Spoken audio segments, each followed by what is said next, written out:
कभी कभी हम जाने अनजाने में कुछ ऐसी गलतियां कर जाते हैं जिनका पछतावा हमें फिर बाद में होता रहता है। जब हम गलतियां करते हैं तब हम इस बात का बिल्कुल भी पता नहीं रखते हैं। इस गलती से हमारे जीवन में आगे चलकर कोई प्रभाव भी पड़ सकता है। कभी कभी हमारी ज्यादा अच्छाई भी हमारे दुख का कारण बन जाती है। हमें पता ही नहीं चलता है कि हम स्वयं ही अपने लिए खाई खोद रहे हैं। दोस्तों, इस कहानी को जरा ध्यान से सुनिएगा, क्योंकि इस कहानी की सीख आपको जिंदगी भर काम आएगी। एक समय की बात है, एक नगर में एक युवक रहता था। युवक का परिवार बहुत गरीब था। उसके परिवार में आए दिन किसी न किसी बात को लेकर झगड़े चलते रहते थे। वह युवक इन झगड़ों से बहुत परेशान था। जब वह युवक ने पारिवारिक झगड़े को रोकने की बहुत कोशिश की, पर वह झगड़े रुकने की जगह बढ़ते ही जा रहे थे, तो युवक काम की तलाश में लोगों के पास जाता तो लोग पूछते हैं कि भाई तुम कितना वेतन लोगे? तो उनसे कहना कि आप मुझे बस काम दे दीजिए, मेरे परिवार की आर्थिक स्थिति बहुत खराब है, मुझे काम की बहुत आवश्यकता है, आप बस मुझे काम पर रख लीजिए और आप जितना दोगे मैं उतना ही ले लूंगा। तो लोग उसकी मजबूरी का फायदा उठाकर उसे कम कीमत पर काम पर रख लेते, क्योंकि उसने लोगों को खुद ही मौका दे दिया।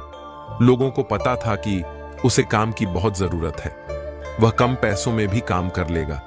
और जब वह युवक अपने मित्रों के पास, अपने सगे संबंधियों के पास बैठता, तब भी वह अपनी गरीबी की बातें करता। वह अपने मित्र और सगे संबंधियों से कहता कि मैं क्या करूं, मेरा परिवार बहुत गरीब है, हमें 2 वक्त की दाल रोटी भी ठीक से नसीब नहीं होती और आए दिन परिवार में लड़ाई झगड़े होते रहते हैं। मुझे तो कुछ भी समझ में नहीं आता कि मैं करूं। क्या उसके मित्र और सगे संबंधी भी उस समय उसकी बात सुन लेते और उसके बाद में वह सभी उसका मजाक बनाते हैं और कहते यह गरीब तो गरीब का गरीब ही रहेगा, इसका कुछ भी नहीं हो सकता और इनके परिवार में भी प्यार नहीं है, जब देखो एक दूसरे से लड़ते झगड़ते रहते हैं और यह हमारे पास बिना बात का रोना रोता रहता है और खुद कुछ करता नहीं है। जबकि वह युवक तो उनको अपना समझकर अपनी समस्या बता रहा था ताकि लोग उसकी कोई मदद कर सके, लेकिन किसी ने उसकी मदद तो की नहीं।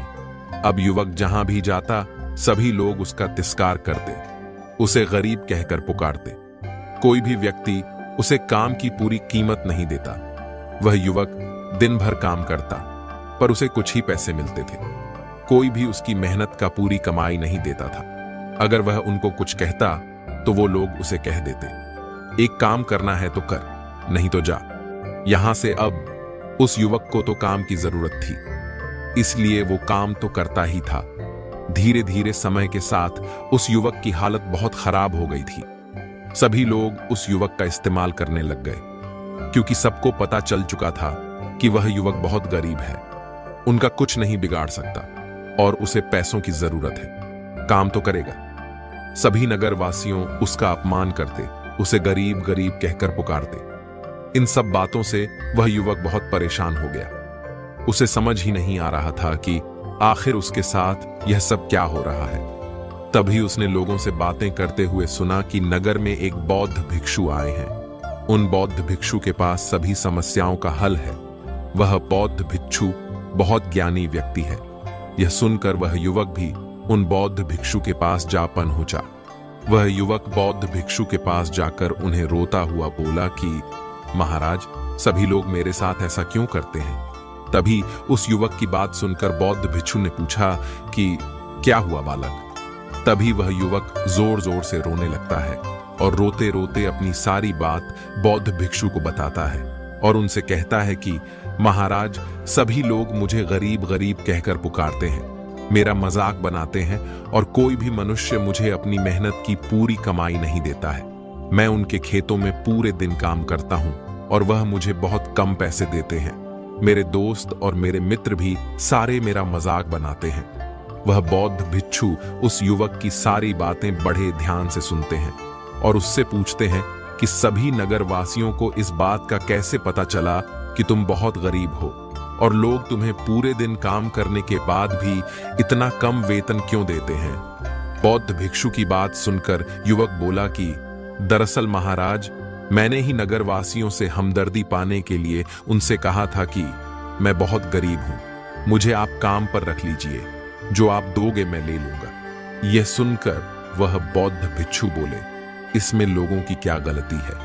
अगर नगरवासी तुम्हारा मजाक बनाते हैं, तुम्हें कम वेतन देते हैं, तो इसमें तुम्हारी गलती है। तुम ही ने उन लोगों को बढ़ावा दिया है। तुम्हें कुछ बातें सिर्फ अपने तक ही सीमित रखनी चाहिए थी, लेकिन तुमने तो वह बातें सबको बता दी। बौद्ध भिक्षु की बात सुनकर वह युवक उनके पैरों में गिर गया और उनसे बोलने लगा कि महाराज, मैं अब क्या करूं? आप मेरी इस परेशानी को दूर करो। युवक की बात सुनकर बौद्ध भिक्षु बोले, देखो, अब जो हो गया उसे तो वापस नहीं लाया जा सकता है, लेकिन आज मैं तुम्हें ऐसी 7 बातें बताऊंगा जो तुम्हें कभी भी किसी को नहीं बतानी है, सिर्फ अपने तक ही सीमित रखनी है, चाहे फिर वह तुम्हारा मित्र ही क्यों ना हो या फिर कोई सगा संबंधी ही क्यों ना हो। तुम्हें यह बातें किसी को नहीं बतानी है। बौद्ध भिक्षु की बात सुनकर वह युवक बड़ी प्रशंसा से बोला कि बताइए महाराज, वह कौन सी बातें हैं जिन्हें हमें किसी को नहीं बताना चाहिए? फिर बौद्ध भिक्षु ने युवक से कहा कि जो तुम्हें पहली बात किसी को नहीं बतानी चाहिए वो है कि अपने जीवन का लक्ष्य।